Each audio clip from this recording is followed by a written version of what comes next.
We're going to run things. We're going to have anyone who is running unopposed for an office who would like to say a few words, and I invite you to come up. You can use the microphone, but it won't do any good. I pretend that it works. I invite you to come up, tell us who you are, what you're running for, and if you want to tell us something about your qualifications or why you're running, that would be lovely. Once we have that done, then I'll invite the candidates there's 2 candidates for Select Board and 2 candidates for the Water Board, and I'll invite them to come up and sit at these tables. And then I'm going to give each candidate, we'll start with the Water Board. I'll give the Water Board candidates the chance to introduce themselves, one louder, to introduce themselves to you and say a few words. And then once they've done that, I'll ask a series of questions, and then we'll give the audience an opportunity to ask questions of the candidates for the Water Board. And then we'll switch to the Select Board and do it the same way. All right? So let's start tonight with, is there anyone here who is running for an office, unopposed, that would like to introduce themselves to the voters? No? Okay, that was easy. Yes? Peter Boger. The microphone doesn't work, Peter, but Peter can never turn down a microphone.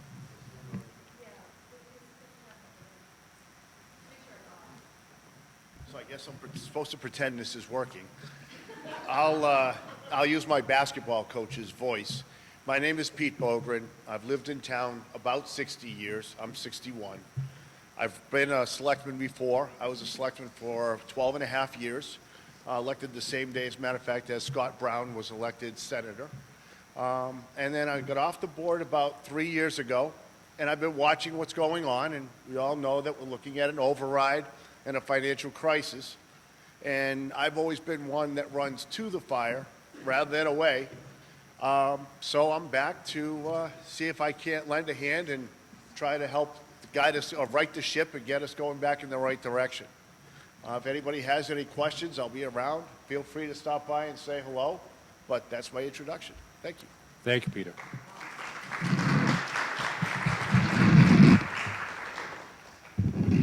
Scott, does it help if I have the microphone? It doesn't matter. Scott, are you getting anything from this microphone? I'm getting my headset. That's it? Okay. All right. Okay. All right. Very good. Okay. I'm now going to invite the candidates for the Water Board to come up here. So Mr. Jenkins and Ms. Clem, sit on this side if you would, please. And then the candidates for Board of Selectmen, if you come over here, please.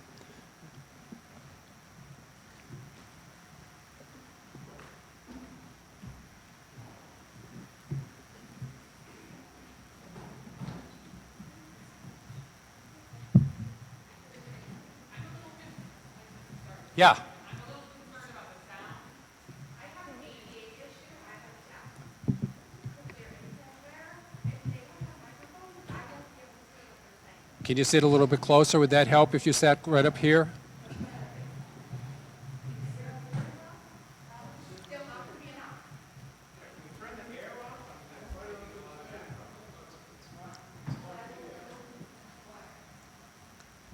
enough. If you were right here with it, I'm happy to have you sit here at the table if it would. No, of course, I appreciate that, ma'am. I'm just wondering, is there any accommodation we could give you that would help? It's not going to matter. First of all, I'm not going to go there. I should not have to be I should not have to adjust myself to be accommodated. That's not how ADA works. Okay, sure. Number two, we need to be prepared for any resident Sure. that comes here in a public forum Right. to comply with state and federal ADA laws. I understand. And this is not the first time I have had an issue, and have I raised the issue? I mean, are you looking for me to sue the town? No one would like you to sue the town, ma'am. All right. This has been going on for years. Okay. I apologize to you, ma'am. There's nothing that I have any control over or anyone has any control over. It was unforeseeable that this would happen. And you personally don't have control, but unfortunately you're a person who's moderating tonight, so it kind of falls on your shoulders. Sure. And these things should be thought out. Well, I guess the options are that we just stop doing this and come back another night when we can have microphones that work. Other than that, I can invite you to sit. You can sit right here on the stage. You can stand here if you want. Again, I should not have to I understand that, ma'am, but I'm trying to offer, Accommodated under the law. what would you like me to do? I would like you to get working microphones and have accommodations in place. I can't do that tonight. This, which has been scheduled for a couple weeks now. I can't do that tonight. What would you like me to do tonight?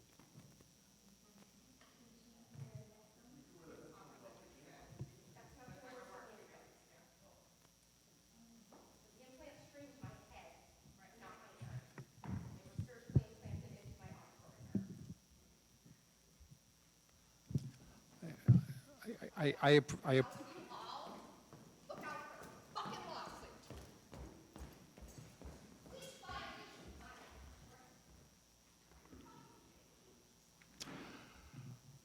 on it. Okay, I guess we're going to proceed. All right, so, I'm sorry, yes, ma'am. Did you have a question? I can't hear you.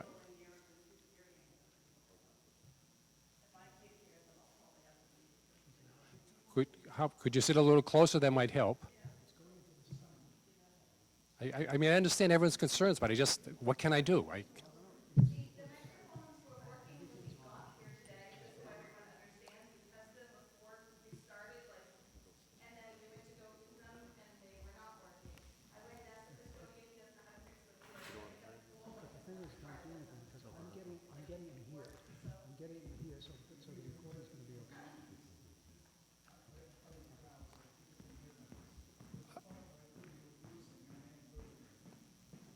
That's okay. Well, that's not a bad idea.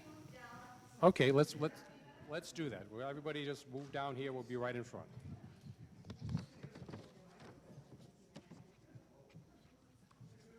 Sure.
All right, well, that went well. Just remember, if the sound system is on the warrant this year in the budget, we should vote for it. Okay, so we're going to start with the candidates for the water board, as I said. And Ms. Klum has won the coin toss, and she's elected to receive. So she will introduce herself to you first and tell you a little about herself, and then Rodney will do the same. So please go ahead. Why don't you stand up here, please? Hi, good evening, everybody. My name is Marcela Clem. I am running for the water board. Is this better? Could I? Okay. Good evening, everybody. My name is Marcela Clem. Nice meeting you all. I live on Arrowhead Drive with my husband. I am running for water board commissioner for the I wouldn't be doing this. But I'm here. A little bit about myself. I actually went to school here at Anna Maria College. I got an environmental science degree with focus in water, drinking water. I work at Auburn Water District. What I do there, I am the environmental compliance coordinator. I have to make sure that all of the sampling that needs to be done on time, and then I have to submit all the paperwork to Mass DEP and the EPA. I don't really do budgeting on a big scale. I do just my own stuff, which includes the lab and another person that works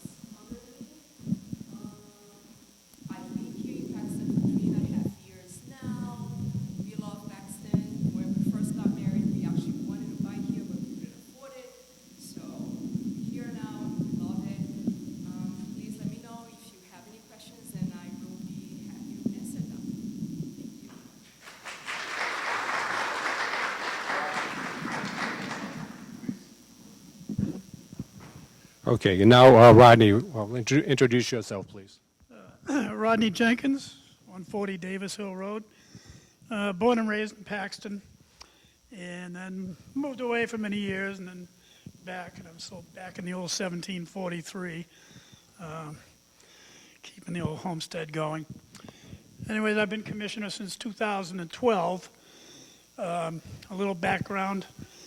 Early on in life, I was in a family business making old-style weaving shuttles for looms, but that went by the wayside, so I got into the wastewater treatment end of water, the dirty water as I call it, and was superintendent of the North Brookfield Sewer Department for almost 30 years. I got a lot of experience in how municipal government runs, how the budgets run, how trying to design and implement and fix things. Working in municipalities is a difficult process because unfortunately the governments don't tend to give a lot of money for what's underground. We see memorials go up all the time and nice looking stuff that people can see, but the crisis in this country, and Paxton not excluded, is condition of what's underneath the ground. In other words, the water mains in this town are going on 80 years old. Now, for the last several years, we were very cognizant of the inflation, and so we only raised water rates, I think 2 times in the last 7 years, and only a small percentage. What we're facing now, and many of you are aware, is the breaking of the water mains, and it's not an easy fix. There's going to be, shortly announced, a significant increase in the water rates because, number one, we are proposing that we borrow money to fix the first phase of West Street, running from the center of town down to Shenandoah, I believe.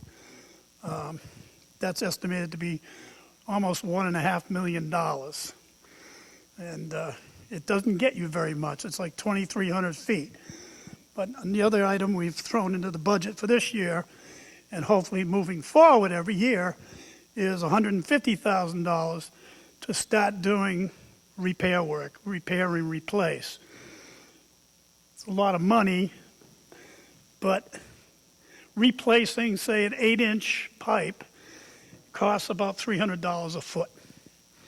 So the $150,000 doesn't go very far. We hope to get about 500 feet a year done that way, because the town has tried many, many times to get grant money, and it's just not there. Unfortunately, Paxton, the average home income is often too high for any grants. And number two is they don't like giving out grants for repairs. They'll give out grants if it's to expand, but not to repair. So I'm kind of looking forward to continuing as commissioner, just to see how this goes and see it through and leave the town, I think, the water department in a better place for the future. Thank you. Do you have a question, Bill? For whom?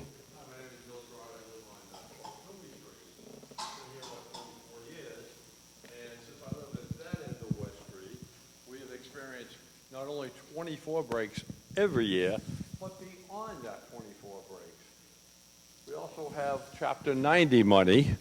I understand from the head of DPW, they got $350,000 surplus and another $190,000 coming.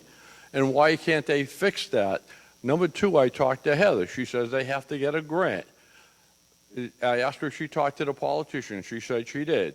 What we have to have is bring in Jim McGovern and all our state senators and reps and bring them before the people and invite everybody that's being poisoned by this water that's dirty 2 or 3 times a year, and it's always on the hottest day in the summer or the coldest day in the winter.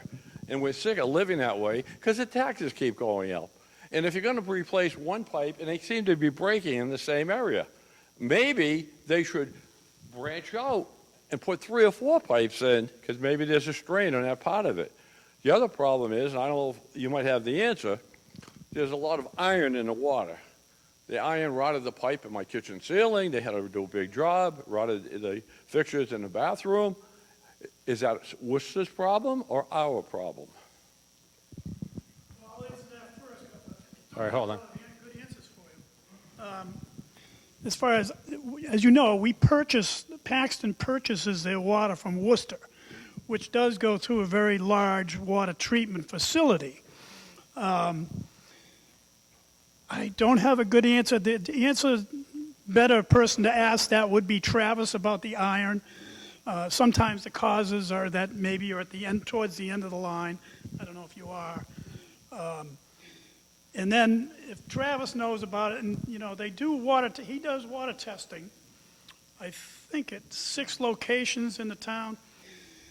I could certainly look into it for you. I can contact Travis. And before I leave tonight, why don't you give me a name and number if you would.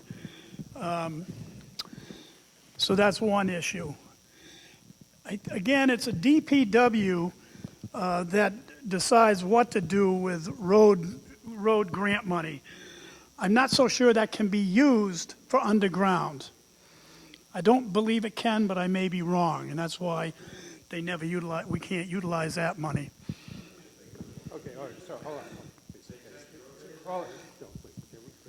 Is there anyone else who would like to ask a question, please?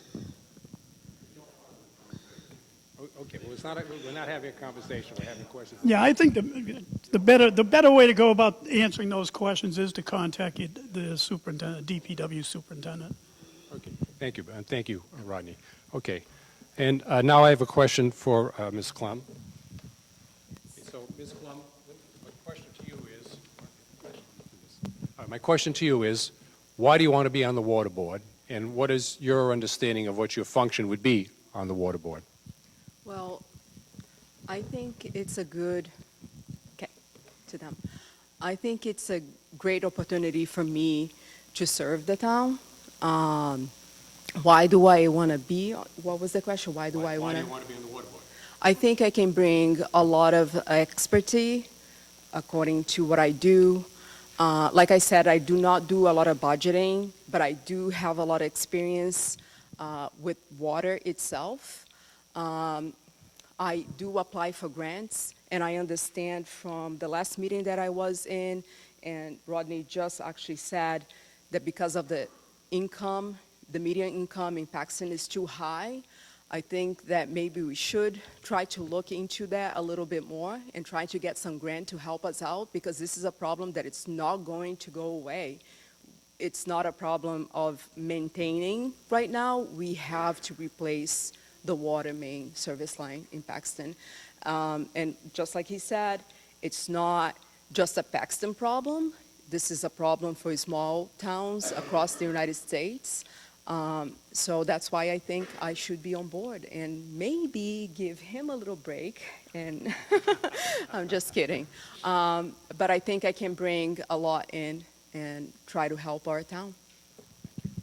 All right, is there anyone else that has any water board questions, please? Anybody else?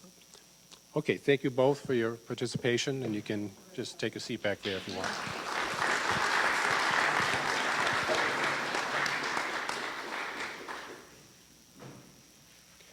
Okay, so now we're going to do the same thing with the Board of Selectmen, and Mr. Bloom is going to go first. Thank you, everybody, for attending. I'm glad that you want to get to know who's running, and hopefully I can answer all your questions. I'd like to introduce my family, my wife, Melissa, her daughter, Megan, my son-in-law, Matt, and my 2 granddaughters, Olivia and Angela. And they will be attending this school in the kindergarten in a year and a half. So they wanted to come tonight, see their papa, and see where they're going to be going to school. And there's a prize for whoever can tell them apart, because I know we still have a hard time. So a little bit about me. I grew up in Holden, And while attending Wachusett Regional High School, I spent some time in Paxton with friends who lived here. I also spent time during the summers where I worked for a landscape company, doing various jobs that he had accounts in the town. And then during college, I worked for a paving company, and we also had jobs here as well. So got a good exposure in my younger years to Paxton. It's still got the great rural charm that it did back then. Look, that's why we moved here and look forward to keeping it that way. I attended the University of Lowell, where I received a bachelor's and master's of science in mechanical engineering. And I started my career at AT&T Bell Laboratories in New Jersey. I spent the last 37 years in various engineering and management positions in the wireless and military product development fields. Currently, I work at Circor International in Warren, Massachusetts, as a senior director of business development, delivering pumps and valves for our Navy and commercial customers. While I was in New Jersey, I served on the council for my town. Town was similar in size to Paxton, a little smaller in area, about 3,700 people, a little smaller in population. And I was on the council for 10 years, from 2012 to 2021. 6 of those years I served as council president. While I was going through my archives, I found a budget presentation from 2019 that shows our tax levies. The increases that we had when I started, year over year, we continued to decrease. Eventually, in 2016, we had no increases to taxes, and it stayed flat through 2019. We developed a surplus in town, and then in 2019, we gave money back to the taxpayers and brought it back to 2014 levels. That's something I'm very proud of. It took a lot of hard work to get there, and I will say every town's different, so we had our own issues to deal with there. They're fundamentally different than what's going on here, but it's an example of the type of hard work that I'll put in if you choose me to be on the select board. I moved to Paxton in 2021, and when I moved here, I immediately was appointed to the Capital Improvement Committee, and I've been on the Capital Improvement Committee for the last 4 years. Also, for the last 2 years, I've been on the planning board. So I've had a lot of exposure to the issues that concern the citizens in this town, and I feel that that combined with my professional municipal government experiences will enable me to be an effective member of the select board from day one. So with that, I'm looking for your vote, and I will use my position on the select board to ensure best interests of our Paxton citizens are served every day. Thank you.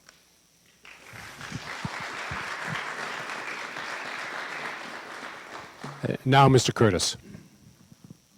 Thank you, everybody. Thank you all for coming out. I think we all appreciate, you making the trip here. So, it's such a long trip in Paxton, right? My name is Chris Curtis, 535 Marshall Street.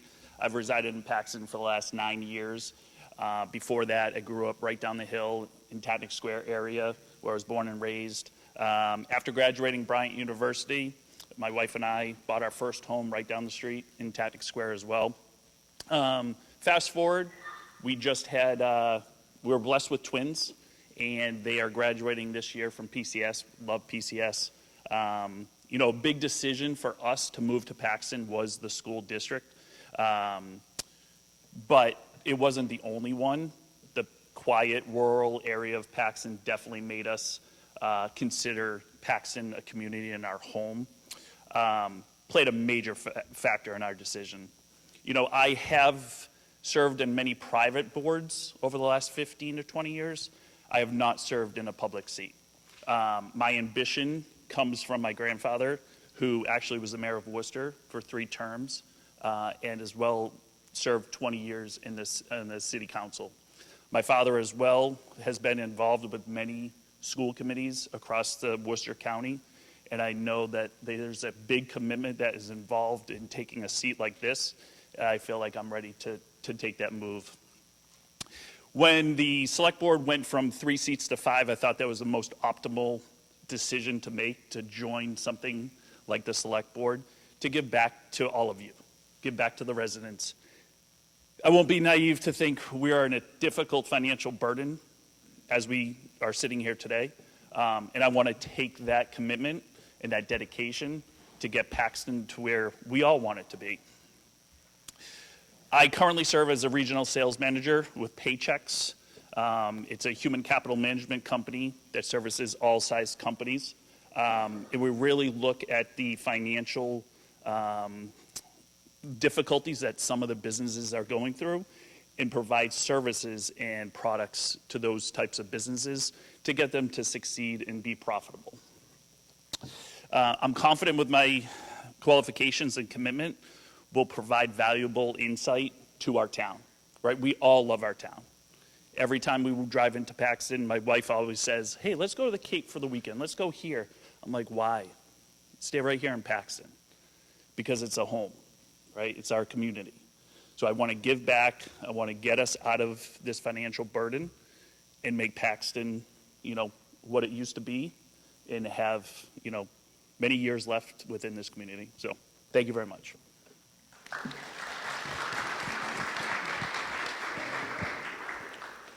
Apparently, it's a requirement to run for select board that you have twins in the family. Is that something in the water supply? Keep that in mind. This is the eye. Must be. Okay, so now I'm going to ask a few questions of these candidates, and then I'll open the floor and anyone that wants to ask questions as well. So I think you both know that we have an override election coming up in less than a month's time, $1.5 million. I want to know what your positions are, for it or against it. I think it's too high. It's not going to get supported by the voters. You personally, for it or against it? I'm personally against it. Chris? I'm actually for it. I think in the position that we're in, I think it's not going to go away. I think we're kicking a can down the road that eventually is going to catch up. So I'm for it. I'm not so much opposed to the number. I think we still have to do some digging. But I think it's something that needs to be done in order to maintain what we have and what we love within the Paxton community. Follow-up question, your turn. If the override doesn't pass, where do you see cutting the budget to make it balance? My goal is to literally meet with every department head and find out what they need and what can be cut. The select board last year did a great job. I think we put a Band-Aid on something that needed to happen. Whether there's more to be cut, we'll look into that. But across the board, I think it's a necessity, and we keep kicking that can down the road that is eventually going to catch up to us. And Dave, same question to you. Assuming the override does not pass, where are we going to make up $1.5 million? Well, I'm going to talk to every department, but first I'm going to talk to the chairman of the finance board, who's sitting right over here, Mark Love. He has a lot of insights and experiences to what's needed to keep this town whole, and I will remind you that a portion of that override is for the schools, so that will have to be dealt with at a school level as well if it's not approved in one other town in the district. All right. And then, Dave, back to you again. You mentioned in your presentation that you hold a couple of other offices in town. Do you intend to hang on to those if you get elected? The Capital Improvement Committee position was appointed by the Select Board, so I will be giving up that position. The Planning Board is an elected position that is separate from the Select Board, and I will be staying on the Planning Board. Thank you. Very good. Let me just see what I have here.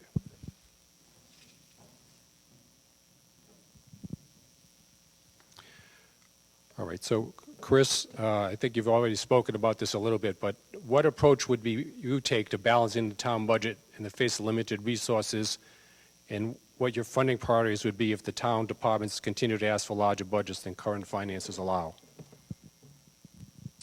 I think you'd really have to look deep into each department to find out what department may be able to. I think last year we cut a lot, and whether or not it passes or not passes, I still believe we'd go back to the departments and just see if there's anything else that can happen. And if that's not the case, unfortunately, we all know money does not grow on trees. So there's something that needs to be done in order for Paxton to stay Paxton. If not, we will have, you know, a lot of things that we have to think about or talk about as a community. Chris, same question to you. What would be your approach in funding priorities for the budget? In my career, I've run many large organizations that have been under financial pressure. So first and foremost, it comes to understanding the actual numbers and what service they're providing. Get some feedback from our voters and also other members on some of the other committees, like the Finance Committee and the current Select Board, and start making proposals and try to keep the pain as minimal as possible. But at the end of the day, to balance a budget, you're going to have to make cuts. All right, I'm going to press on this point specifically in terms of priorities. If you have to pay $1.5 million off the budget, what budgets are you going to be looking at? Oh, I'm sorry. Start with you. First of all, the override is $1.3 million. Just saved you $200,000. So there's the start, right? And then we have the school portion. I think is $400,000. So we're now down to $900,000 for the town. I would sit with our Finance Committee and our Select Board and look at what we can afford, what services are absolutely essential, and we're just going to have to make proposals.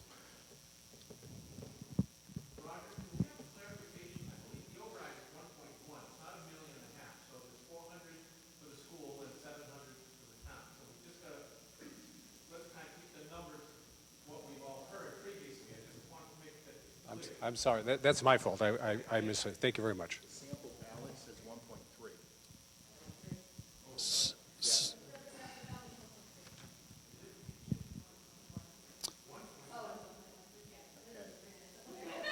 All right, hold on. Julia, what is it? 1.13.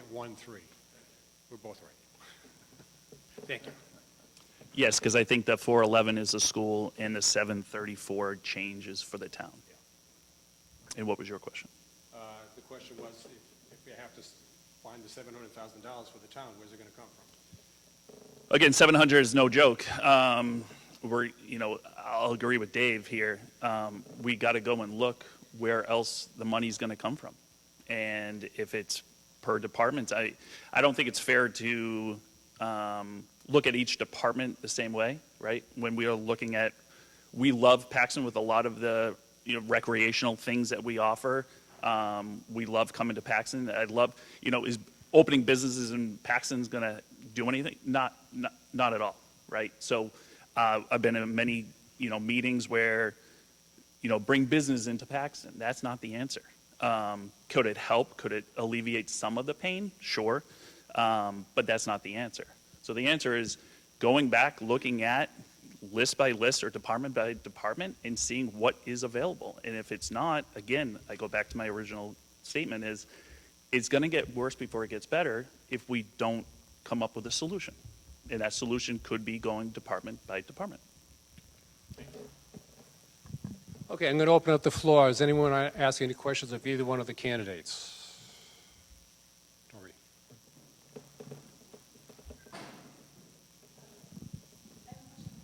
Okay, great. Hi, thanks for running, and thanks for being here tonight.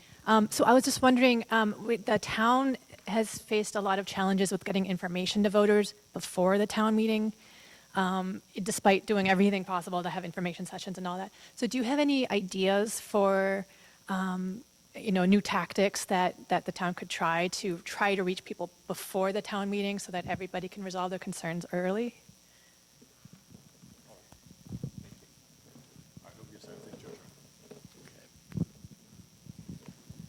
So the town email system, I get notifications all the time, and it was pretty easy to sign up, but I'm not so sure everybody has made that step to sign up. So one approach would be a little more initiative to help people understand how they can sign up, and once they're signed up, they'll be informed. Maybe it's going to the various clubs and organizations and giving a little talk on how to do it. I'm a member of the Garden Club. My wife's the vice president. There's a lot of membership there. I would start there, say, is everybody on the system? Do you want to know how to get on? And then go to all the other meetings and organizations that maybe aren't directly involved in the town, but they're taking place with town people. Chris, same question to you. How do we get voters more informed, I guess? I agree with Dave. I think the mailing, every single email, I think we got 4 today. That's one way. Social media, I think, for the younger folks as well. And having maybe mailings for the people that aren't on technology. So I think there's a multi-touch approach that we could do in order to at least cascade as much as we can throughout the town. And even if there's some signage, I know the town hall has the signage up at the uptown, as the kids call it. But just, I think more just having communications out in every type of facet. So multi-touch approach. Anybody else want to ask a question of either of the candidates? Ms. Pinchatori.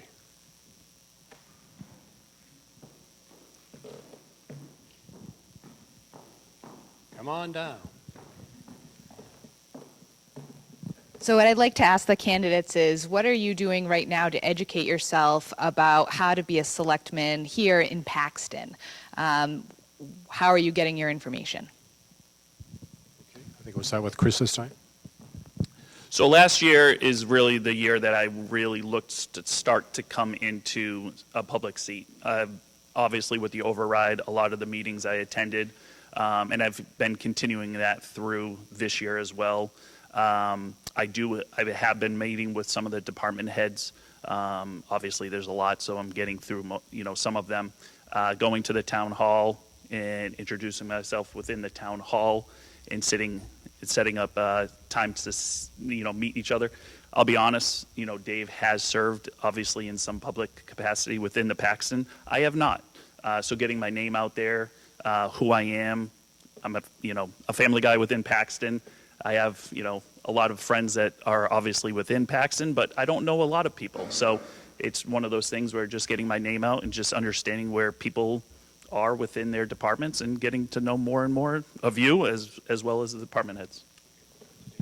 Dave, same question to you. What are you doing to educate yourself as to being a selectman?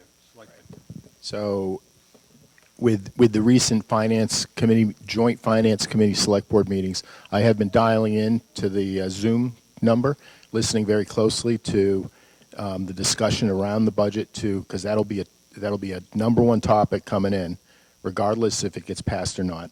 And I want to make sure I'm well educated and have all the background on that.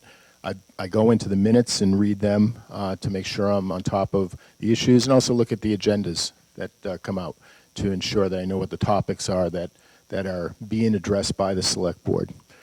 Being on the capital improvement committee, we had a series of meetings for the last several weeks that has been very informative, both on making decisions on what capital we're going to propose, but also some of the detailed and difficult decisions that the select board has to make. Thank you. Anybody else have a question? Yes, sir.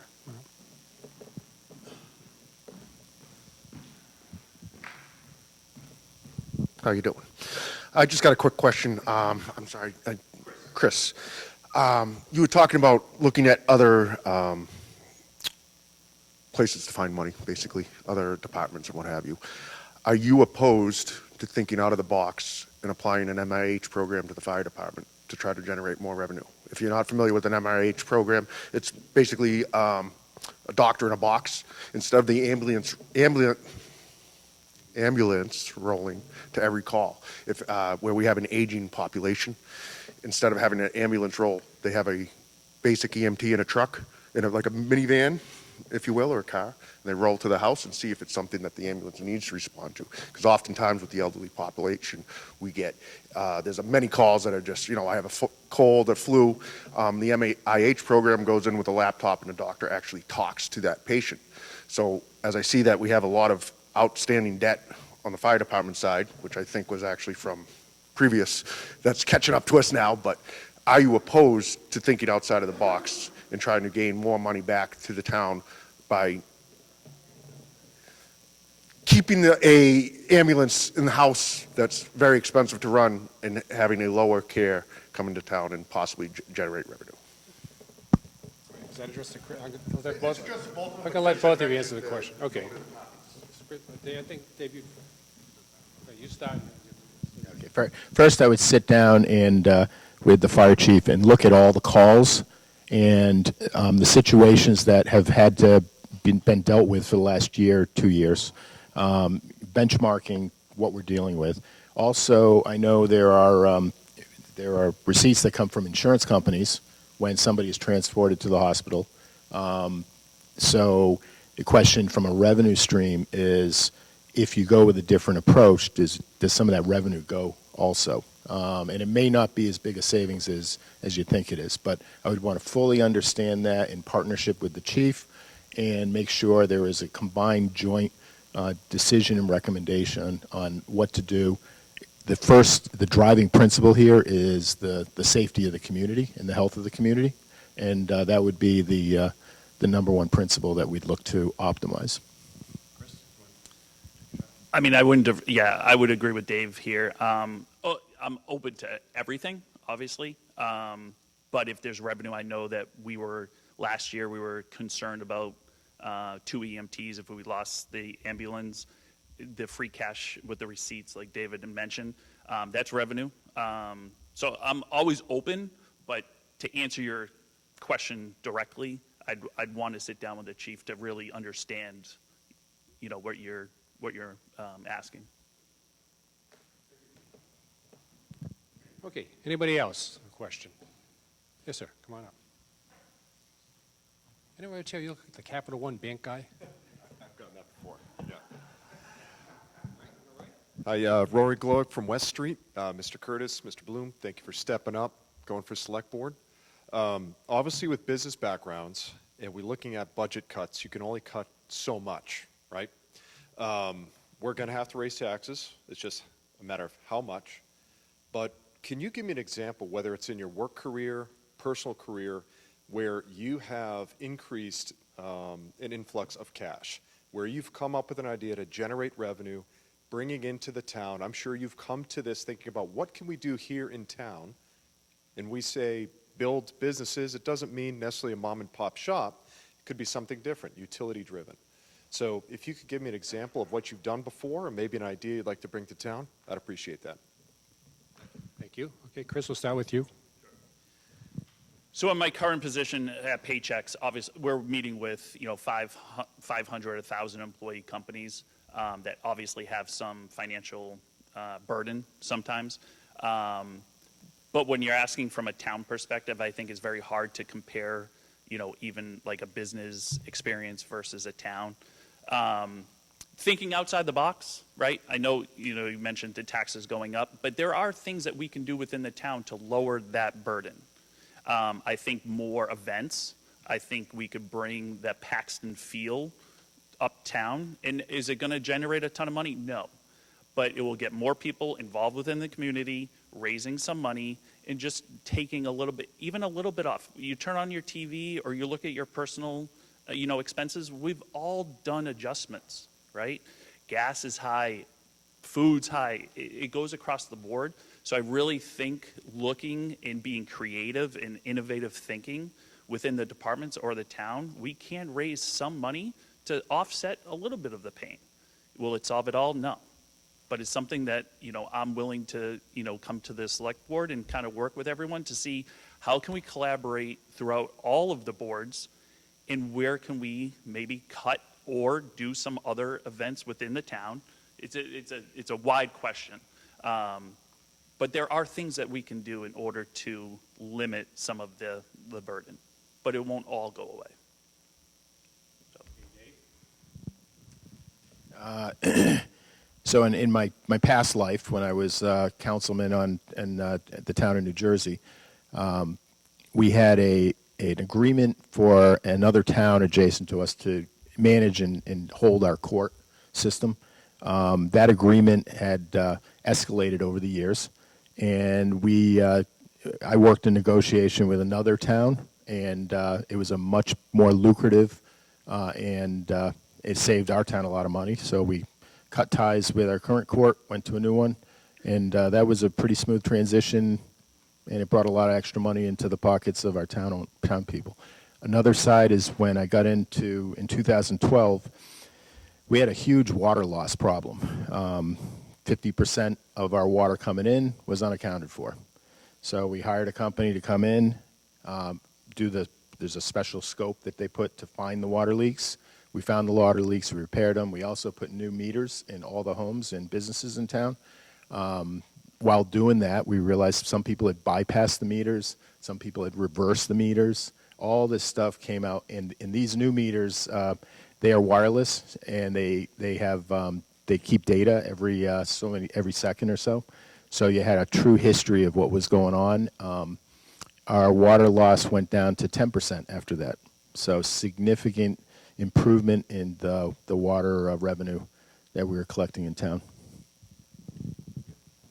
Okay. Are you going to run for water board? No. Okay, that's good. I think we have good candidates from every day. Anybody else have a question for the candidate? Yes, Bill. Why don't you, Bill, come over here and use the microphone, please. We're being recorded. People. You had talked about quality of life. That's why you moved into Paxton. A lot of us moved here for the same reason. A lot of us were born here. We stayed there for that reason. Well, to have quality of life, you have to have services. So if you start cutting your services thin and bare, two things happen. You won't get your services, and the people that are doing your services are going to leave town to get a higher wage. They've already gone through that process. That's why we're in the hole. We rely on property taxes only. We tried to put an economic development region in, and it was shot down. Therefore, we have an economic development committee. What can they do? So my question is, how can you bring in $700,000 by not cutting services economically to a town that has no industry? I want the answer to that, and I think until we have that answer, we will pay taxes through the nose until we all die here. Like your answer. Thank you, Bill. Okay, well, Dave will give you a shot at this one.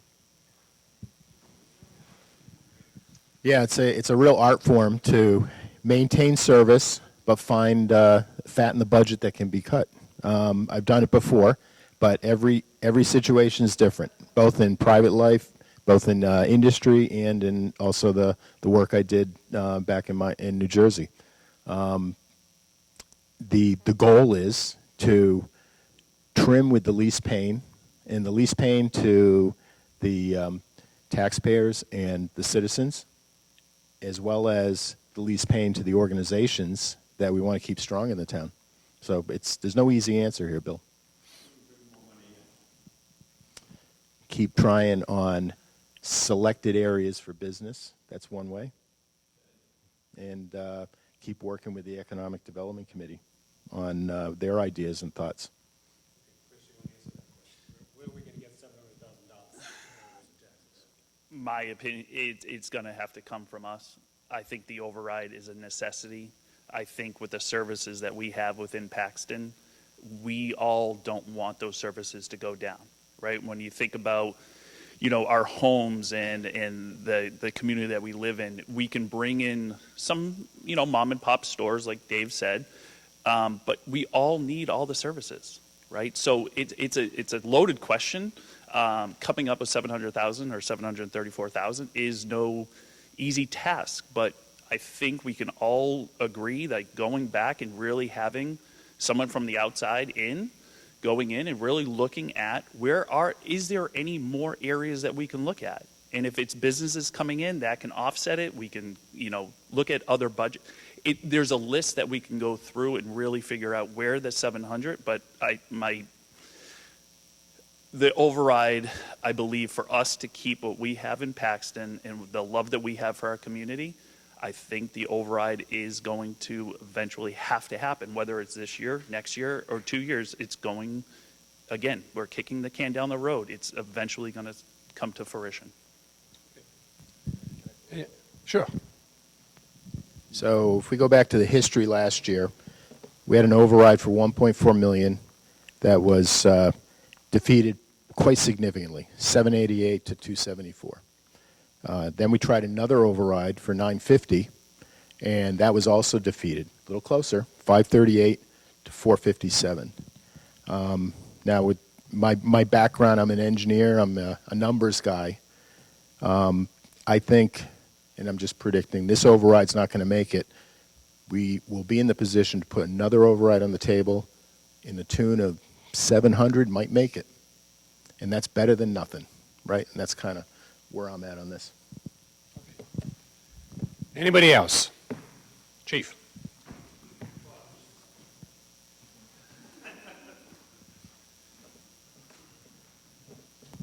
Chris, Dave, thank you for running. And that's really the basis of my question. So I'm going to get off the override, and kind of cut the financial drama. I think we're all well aware of that. But just for those of you that don't know me, I am the fire chief in town. My organization has been in this town since 1903, an incorporated fire department. It's 1903. Since 2009. We were an entirely call fire department. In the last 15 years, we've seen a big shift in the loss of volunteers, and it's kind of forced us in taking on the ambulance to have full-time career firefighters. It's a huge benefit to the town, huge benefit, because not only do they provide EMS, but they also provide fire suppression services. They're out in your schools. You see them every day. We run 3 to 4 calls a day. You can't miss the big red trucks and the sirens going by. However, what I see every year coming up to the elections and to the committees, and I go to a lot of the meetings, it's a lot of the same faces, right? There's a huge lack of volunteerism in this town. Do you guys have a solution to that? Because that's what made this town great at one point, and I'll tell you, in 1950, the Paxton Fire Department had 114 volunteer firefighters. In 1966, we had to switch it to a paid on-call, so we had to pay per call, per training, because there were no volunteer firefighters at that point. And every year it's gotten more and more to get people to come out and do that and interact socially. And since COVID, as you all know, it's hard to get people to social events. It's hard to get them civically minded and come out and do these things. Do you guys have a solution? Okay. How do we get more volunteers for the town? So the town I came from in New Jersey was an all-volunteer fire department. They had a tremendous brotherhood there. They own their own firehouse. They own the firehouse. We supplied the trucks. What they did is they would recruit at the high schools and get kids, seniors interested, and they'd have a junior firefighting program. That was a huge feed every year. You had additional new members coming in the junior program, and then being embraced by the brotherhood. That's one way to do it, but you need that core group of volunteers who do get together on a regular basis and will welcome that type of participation. So if I can clarify, I just use my department as an example, but we see boards and committees with the same faces. Everybody, all volunteer. Yep. So do you want to broaden your answer a little bit? Sure. Yeah, I mean, I know the town does a good job of getting the word out. There's open positions. Personally, when I'm around, I will put the bug in my friends' and neighbors' ear. Hey, why don't you get involved? This position's open. And I think doing more of that amongst all the other members on these committees can help. I think it's a big step. People are worried about the commitment of time. And I think reinforcing that the payback is much more than that commitment of time. Okay, Chris, how do we get more volunteers for the town? Yeah, I mean, I don't think there's a perfect solution, to be honest with you, but I think speaking and cascading it more throughout the town, more insight, more informative, as even from last year, some of the select board meetings got more and more attention as we got through the year. I always try to ask a few of my close friends, come with me to the select board. I have one that now goes all the time with me. So it's one of those things where we see the same people a lot of the times at the same meetings, But I think with collaborating through all the departments and trying to do this together, I think the word will spread. I feel like a lot of times the departments are, or the boards, I should say, are running independently. I think more of us need to attend more of the finance committee, more of the planning committee, and I think it all relies on all of us to do that participation, and I think from that you'll see it grow more and more. Okay, the twins are asleep and I'm getting tired. Does anybody else have any more questions? No, seriously, I don't want to cut this short. If someone has questions, we'd be happy to entertain them now. Okay, does either one of you want to say anything, add anything to what you said? Get out and vote. And I would like to add something. First of all, I want to thank all the people that are running unopposed, which is lovely. I hope you don't lose. And also I want to thank the candidates that we heard from tonight. We've been blessed by having 4 excellent candidates for these positions. I feel badly that we can't elect all these candidates to the boards, but please don't give up if you don't win. There's lots of other things you can do in this town to help us, and that we'd be very grateful. So thank you all for coming out tonight, and have a good evening.